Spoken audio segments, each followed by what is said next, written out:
ولقد زينا السماء الدنيا بمصابيح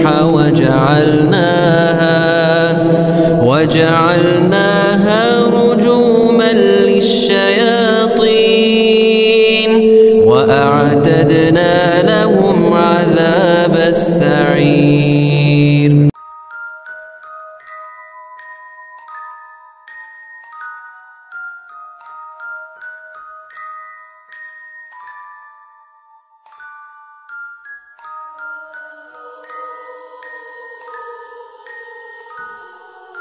A'udzubillahi minasyaitonirrajim. Bismillahirrahmanirrahim. Assalamualaikum, salam sejahtera. Welcome back to my channel. Terima kasih yang telah sudi subscribe, like, comment, share video-video Abel. Abel doakan kita semua dipanjangkan umur, dimurahkan rezeki dan diberi kejayaan di dunia dan di akhirat. Siapa yang belum subscribe lagi, bolehlah tekan button subscribe agar tidak terlepas cerita-cerita menarik daripada Abel. 3 hari lepas Abel ada bercuti di Bukit Fraser. Jadi kami ni ramai, plannya 20 orang macam tu lah, nak pergi bercuti lah, nak duduk di sebuah banglo 6 bilik di Bukit Fraser ni. Tapi lah last minute berapa 2 family tak jadi. Jadi kami ni ada 2 bilik kosong lah. Abang nak cerita kisah seram dekat banglo ni. Banglo ni jenis biasalah dekat Bukit-Bukit Fraser ni, banyak banglo-banglo lama. Banglo tinggalan British pun ada kalau tak silap Abel. Kami sampai ni, Abel ni sampai banglo ni rasa macam seronok. Abel suka jenis, orang panggil jenis suasana-suasana lama, klasik macam ni Abel suka. Tapi lain pada isteri Abel. Isteri Abel ni dia dah rasa, orang panggil apa, aura ataupun rasa vibe yang tak seronok lah. Dia masuk tu dia dah rasa macam ada sesuatu dan dia boleh dapat rasa dalam setiap bilik ni. Dia kata memang ada penghuni masing-masing. Jadi abang nak cerita banglo ni lah. Banglo ni dia terletak di sebuah bukit. Di bukit ni ada 2 banglo lah. Kita panggil banglo A dengan banglo B. Jadi yang abang sewa ni banglo B. Kedudukan dia ke belakang di puncak bukit. Mula-mula kita orang sampai ni pelik juga. Bila masuk je, semua pipe air tak boleh pakai, tak boleh guna, tak keluar air. Mula-mula buka sinki, tak ada air. Buka bilik nombor 1, nombor 2, nombor 3, nombor 4, semua tak ada air. Dan masa tu kami dah rasa macam, ish, apa ni, banglo besar-besar tak ada air. Dan yang pelik, di bilik last sekali, bilik tingkat 2 ujung sekali, bilik tu saja yang ada air. Dan bilik ni agak pelik sebab dia punya cadar lain macam wangi dia. Dia punya bilik air bersih, dia punya bilik dia habuk pun tak ada, tak sama dengan bilik-bilik lain. Bilik lain biasalah kalau kadang-kadang dalam bilik air ni ada macam sikit abu-abu, lebih kurang macam tu kan. Tapi bilik ni lain. Dan kita report pada maintenance lah. Kita bagi tahu air tak ada. Jadi dia orang ni datang dan dia orang pelik. Dia kata, bang, tadi baru orang lain keluar. Sebelum ni tadi dia orang tak komplain pun tak ada air. Tiba-tiba abang sampai ni tak ada air pula.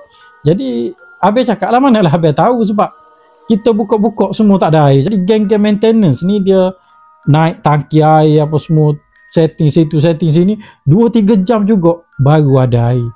Jadi Abang nak cerita masa tu mula-mula sampai tu dah cek tak ada air. Jadi kami tak boleh nak buat apa, nak mandi pun tak boleh. Dan masing-masing pergi cari nak duduk bilik mana. Semua pilih bilik masing-masing. Dah ada 2 bilik kosong lah. 2 bilik kosong.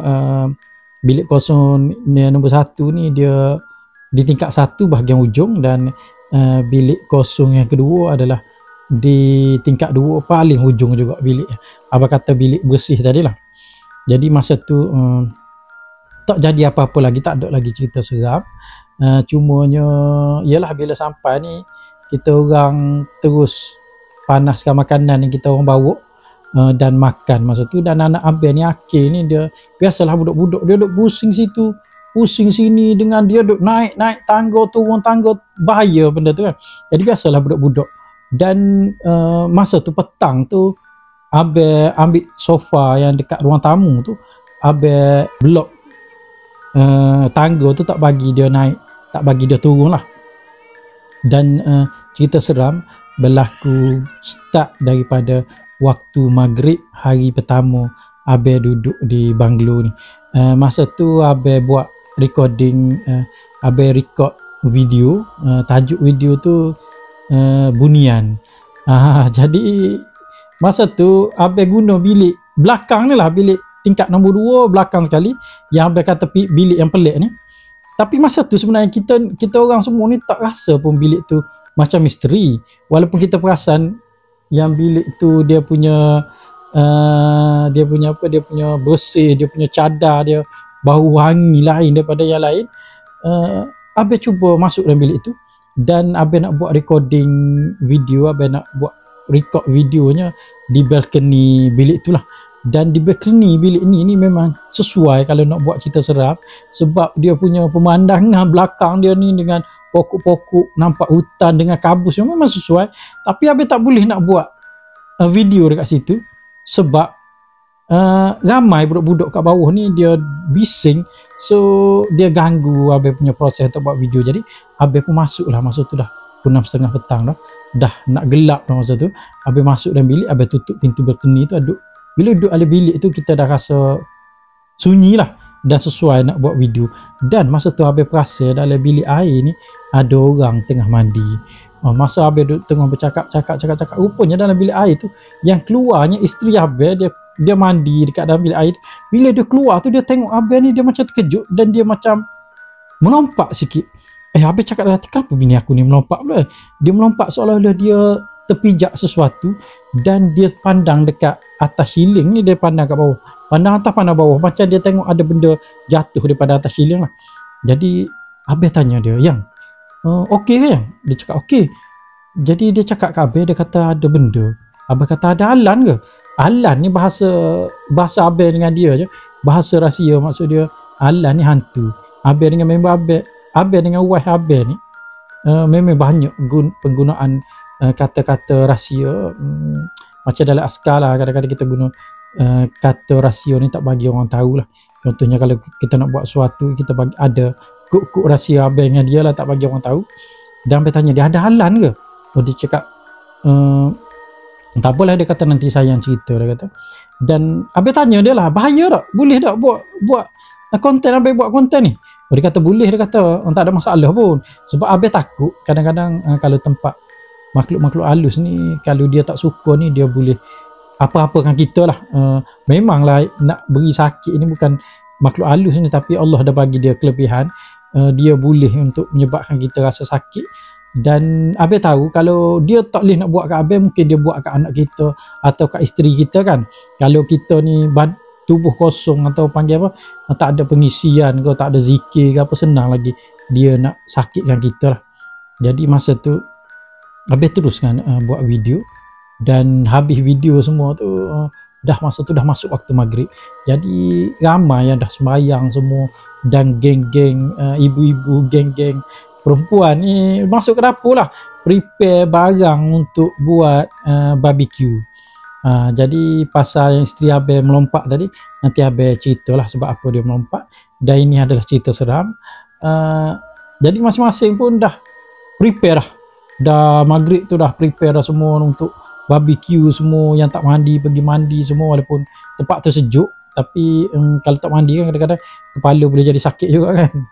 Jadi member isteri abe ni, dia yang pertama sekali pergi ke tempat barbecue ni dengan bawanya arangnya, bawanya ayam. Dia ni aktif sikit. Dia perempuan tapi dia jenis berani. Tempat barbecue ni dengan banglo ni dalam 30 meter. Jadi kalau 30 meter, kalau kau ada kawasan dalam hutan ni rasa jauh juga. Jadi masa dia pergi seorang ni, kat situ memang ada lampu apa semua. Tiba-tiba ada orang segah dia. Bunyi suara orang lelaki, oi bunyi. Jadi dia terkejut. Bila dia terkejut tu, dia tengok kelibat seorang lelaki hitam je, dia kata nampak berlari. Bila dia segah member isteri Abel ni, benda tu dia lari, dia masuk dalam semak sebelah kanan tempat barbecue tu. Bila dia masuk dalam semak tu, bunyi macam ada benda masuk lah. Dengan dia nampak, dengan dia bunyi, dan lembaga ni dia terbang naik atas pokok. Jadi si member isteri Abel ni, kita panggil nama dia Aisyah lah. Aisyah ni dia rasa takut, tapi dia tak cerita kat siapa-siapa lah. Jadi semua orang masa tu dah pukul 8 lebih dah berkumpul tempat barbecue apa semua, dah start bakar ayam, bakar sausage semua. Ada yang cedok nasi apa semua makan lah. Jadi seronok masa tu, memang seronok. Dan Abel ni memang jenis suka lah agak-agak kalau tempat-tempat macam ni, tempat-tempat yang sunyi, kawasan hutan, kita rasa seronok. Tapi isteri Abel ni, ialah dia rasa takut. Mungkin anak-anak buah dia ataupun member dia yang perempuan ni semua rasa takut lah, rasa seram. Anak buah dia yang paling bonsu sekali, nama Akish, tiba-tiba dia bagi tahu, dia cakap, handphone Akish tertinggal lah dekat bilik. Rasa tertinggal dalam bilik kot, sebab tak ada ni dalam poket pun, dalam beg pun tak ada, dia kata. Jadi dia ajak lah adik-beradik dia, semua perempuan, adik-beradik dia 3 orang ni, ajak teman dia untuk pergi naik ke tingkat 2 lah. Jadi masa tu adik-beradik dia yang lain tak nak pergi. Dia kata, ajak makcik lah, ajak makcik. Makcik tu isteri Abel lah. Ajak makcik lah, kita orang takut lah. Jadi isteri Abel kata, okey, jom pergi. Jadi mereka berempat ni masuklah dalam rumah, dalam banglo ni. Dan daripada tempat barbecue ni kita boleh nampak sebab dia punya tingkap, dia punya pintu ni daripada kaca kan. Jadi nampaklah dia orang ni masuk ke dalam, pergi ke tingkap nombor 2 ni, dekat bilik.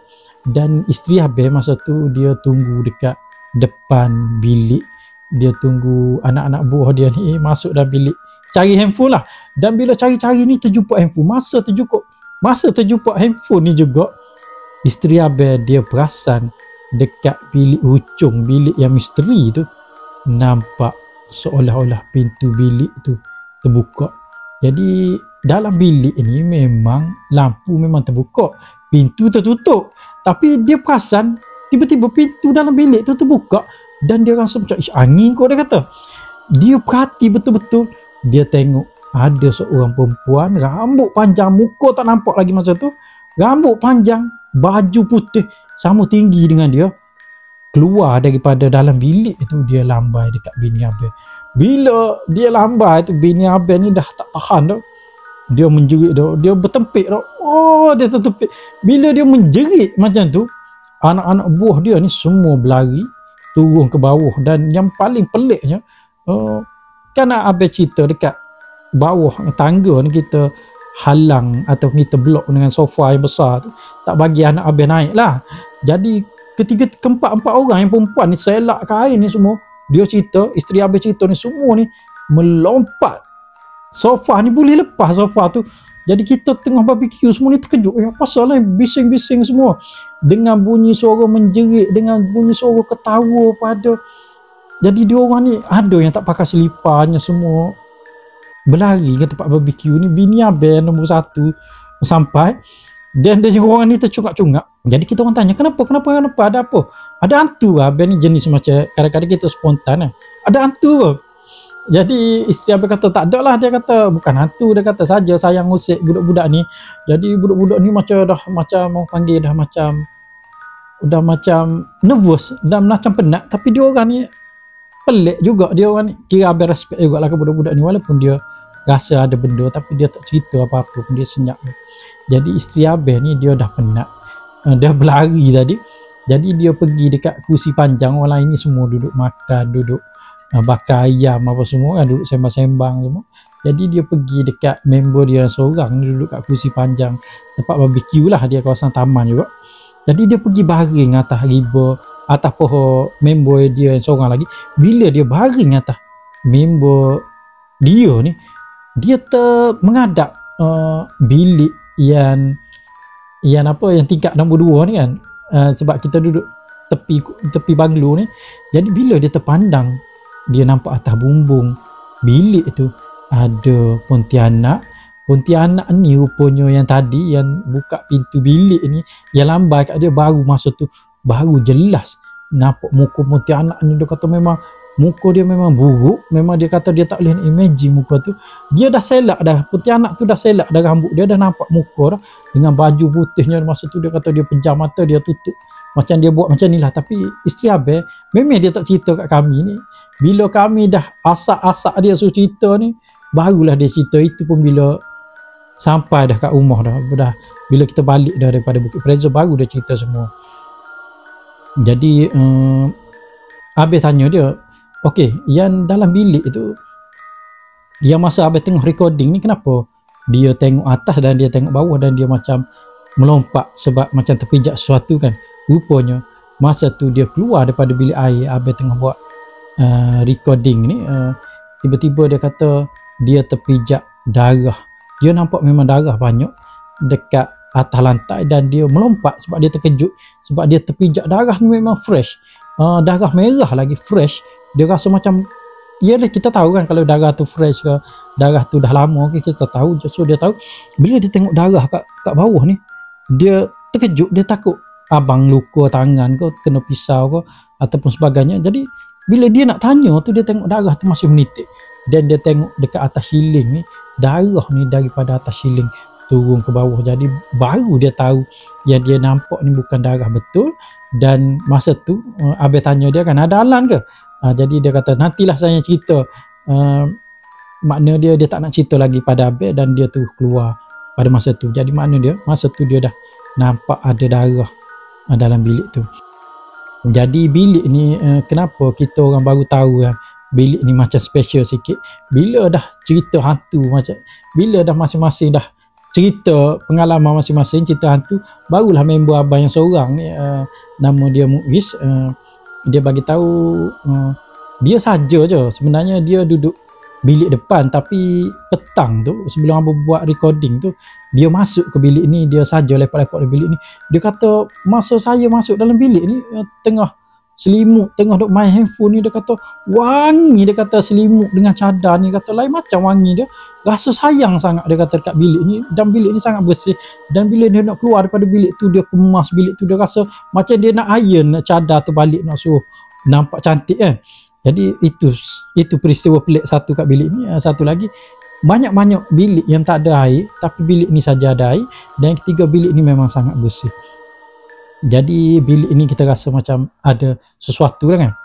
Jadi itu cerita kedua, kita seram dekat bilik ni lah, dekat banglo ni. Dan yang terjadi pula kepada anak Abel Akil ni, masa kita orang tengah barbecue ni, dia tiba-tiba dia tarik tangan member Abel yang nama Muiz ni, dia tarik dan dia tunjuk dekat dalam semak.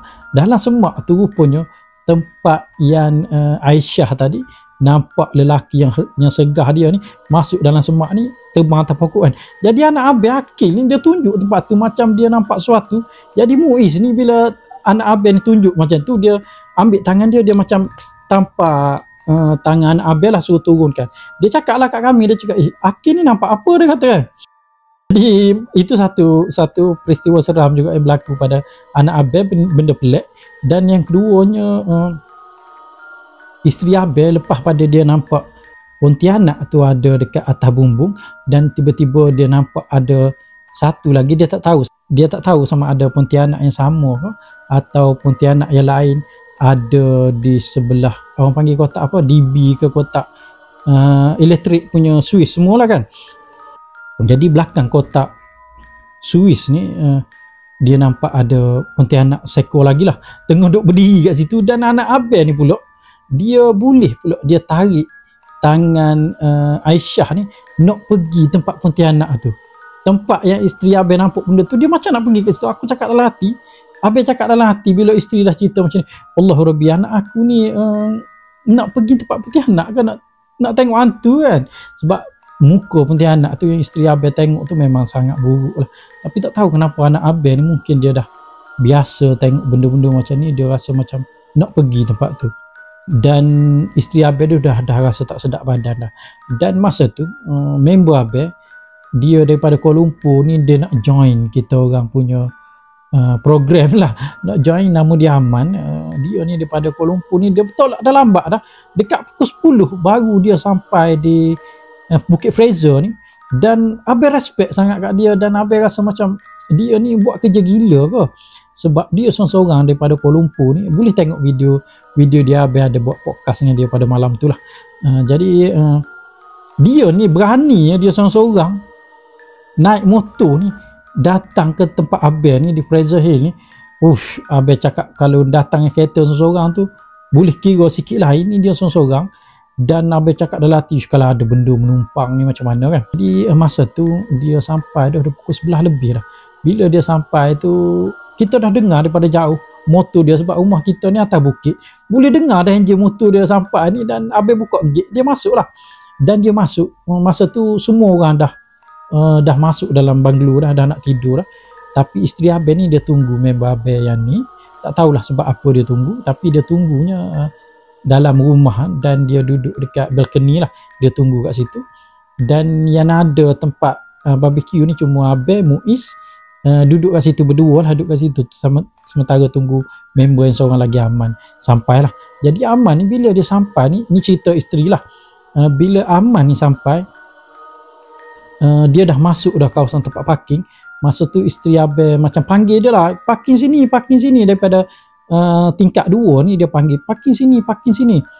Daripada tingkat 1 balcony dia panggil mari sini. Dia suruh Aman tu parking dekat bawah ni kan. Di masa tu baru dia nampak yang Aman ni rupanya dia bawa orang lain. Orang tu dia kata memang badan besar, lelaki macam hantu raya lah kot. Dia tak nampak muka, tapi benda tu ada di belakang dia, tengah bonceng dengan dia ni.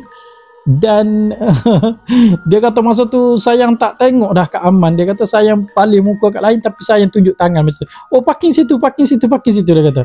Dia Allah Rabbi, dia kata. Dan dia nampak sekali lagi ada Pontianak duduk di sebelah kanan tempat laluan motor tu, ada Pontianak lagi duduk kat situ. Jadi malam tu memang banyak kali isteri Abang kena. Isteri Abang ni lepas pada dia mengalami benda-benda ni, dia punya tangan belah kanan dia dah rasa makin lama makin berat, dan dia nak angkat, nak betulkan tangan dia pun dah susah dah. Jadi Abang cakap lah kat dia, tak pakai kasturi ke? Sebab kat anak Abang memang dah kalau pergi tempat macam ni Abang pakai kasturi. Okey, Abang nak cerita pasal kasturi lah. Jadi sesiapa yang nak protect diri daripada makhluk-makhluk halus ni, cubalah selain daripada kita amalkan ayat kursi, amalkan doa pendinding, kita belilah minyak kasturi. Bukan Abang nak iklan minyak kasturi, cuma Abang nak bagi tahu kebaikan dia lah. Minyak kasturi ni memang setan, memang jin kafir ni, dia memang tak suka pada bau kasturi. Dia akan cuba nak larikan diri lah. Macam kita lah tak suka bau sampah, tapi dia ni tak suka bau wangi kasturi. Abang ada pengalaman di mana isteri Abang ni bila ada gangguan ni, contohnya pernah kita orang sewa sebuah rumah sewa di Perak, dan rumah sewa tu memang berantu, dan ada nenek tua dia masuk dalam rumah sewa ni, tapi dia masuk dalam bilik ni, rumah sewa pula homestay. Bila nenek tua ni dia masuk dalam bilik kita orang ni, jadi baca ayat kursi pun dia tak lari. Jadi wife ni dia ambil kasturi ni, dia calik dekat tilam, dia calik dekat kain lansir, dia calik dekat pintu bilik. Jadi nenek tua hantu ni memang dia tak masuk, tapi dia perhatikan kami daripada luar. Jadi itu kasturi punya panggil khasiat lah. Okey, ni cerita terakhir pasal hantu dekat banglo ni lah. Jadi hari kedua tu, isteri Abang ni dia antara orang yang paling awal masuk ke dapur untuk buat preparation breakfast. Jadi masa tu dia masak apa semua, sementara tunggu kawan-kawan dia yang lain bangun untuk bantu dia buat breakfast kan. Jadi masa tu dah pukul 8 lebih, dah cerah dah. Dia bunyi dekat luar dapur ni macam ada orang seret slipper. Dia rasa macam dengar macam orang tu tempang tengah seret slipper. Dia dah rasa pelik dah. Dia kata takkanlah orang maintenance pagi-pagi dah ada dekat belakang dapur kan. Jadi dia nya dengan berani dia pergi intai kat luar ni, memang dia tak nampak apa-apa, tak ada orang pun. Dia nampak cumalah kabus, hutan, dan masa tu dia dah rasa macam dudak, dia call member dia seorang lagi, suruh cepat-cepat turun lah, bantu dia masak. Jadi dia rasa macam nak keluar daripada rumah tu, sebab dia rasa macam vibe dia tak berapa, tak sedap, tak best lah kan. Dia nak keluar daripada rumah tu, dan dia bagi alasan kat Abel. Dia cakap, bang, saya kena keluar ni, nak pergi beli ubi kentang. Beli ubi kentang. Dia kata dia masak sardin ni masin sangat, jadi nak kurangkan masin ni, dia nak masukkan ubi kentang lah, nak rebus ubi kentang, nak masuk dalam sardin, tak bagi sardin tu masin. Abel cakap lah kat dia, dekat Fraser Hill ni awak nak cari ubi kentang kat mana? Ya Allah, macam kita rasa macam pelik, bini aku ni betul ke tak betul. Lagipun pukul 8 pagi, pukul 9 pagi, manalah ada kedai buka. Tambah-tambah dekat tempat peranginan macam ni, awak nak cari ubi kentang kan? Memang tak lah. Rupa-rupanya barulah dia cerita keesokan harinya kenapa dia nak pergi beli ubi kentang tu, sebab dia rasa macam dah panas lah duduk dalam rumah tu. Walaupun suasana sejuk, tapi sebab gangguan-gangguan ni, dia rasa panas dalam diri dia lah. Okey, nak cerita pasal tangan isteri Abel yang sebelah kanan ni, dia rasa berat lepas pada dia nampak benda tu. Jadi Abel pun pagi tu dia mengadu, dia kata tangan dia dah tak boleh angkat dah, dan dia nak suruh Abel bawa dia pergi klinik. Abel cakap lah kat dia, awak ni sekarang awak kena sebab benda tu, sebab awak nampak hantu, jadi awak akan sakit. Sebab Abel tahu isteri Abel ni kalau dia nampak makhluk-makhluk gaib ni, dia akan jadi sakit badan dia, sama ada kaki tak boleh angkat ke, lengan tak boleh angkat tu. Memang Abel dah faham sangat dia. Abel kata kalau awak pergi klinik tak boleh selesaikan masalah, sebab benda ni sebab benda mistik. Dia kata tak apalah, at least doktor ikat pula, doktor balut tangan dia. Kata balut pun tak jadi apa, tak apa. Abel cuba ikhtiar, dan masa tu Abel cuba nak kontak pusat perubatan Islam lah, Al-Idrus, Ustaz Syafiq Mujahid ni. Tapi bila Abel tengok website dia, dia kata dia tutup hari Sabtu Ahad tutup. Jadi Abel sebagai rawatan awal, Abel pergi jumpa jiran Abel nama dia Haji Nordin. Dia ni bolehlah sikit buat tawar-tawarkan macam makhluk-makhluk halus kan. Jadi dia baca-baca Quran, dia bagi air lah, suruh isteri Abel minum. Jadi hari tu juga isteri Abel ni dia pergi ke rumah seorang perawat Islam perempuan. Dia pergi tu, perawat Islam ni dia dah tahu dah. Dia cakap sakit tangan dia tanyalah isteri Abel daripada mana ni. Jadi dia cakap lah, saya semalam pergi bercuti dekat Fraser Hill, lepas tu saya nampak hantu, lepas tu tangan tak boleh. Jadi masa tu perawat ni dia terus buat kerja dia baca, dan dia cuba tarik sesuatu yang ada dalam tangan bini Abel ni. Rupanya ada benda, dua ketul melekat dekat lengan dia, dan dia tarik. Masa dia tarik tu, isteri Abel kata rasa panas badan dia, dan bila dah siap tarik tu, dia dah rasa ringan tangan dia, tapi still tak boleh kuat lagi lah tangan dia.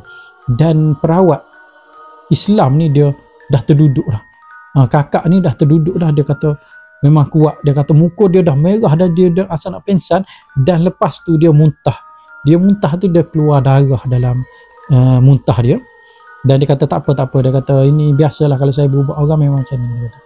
Dan dia minta isteri Abel ni datang lagi minggu depan untuk dia ubatkan lagi bini Abel, untuk buang benda-benda tak elok ada dalam badan lah. Jadi itulah cerita Abel nak share pengalaman yang kami alami lah semasa bercuti di Bukit Fraser.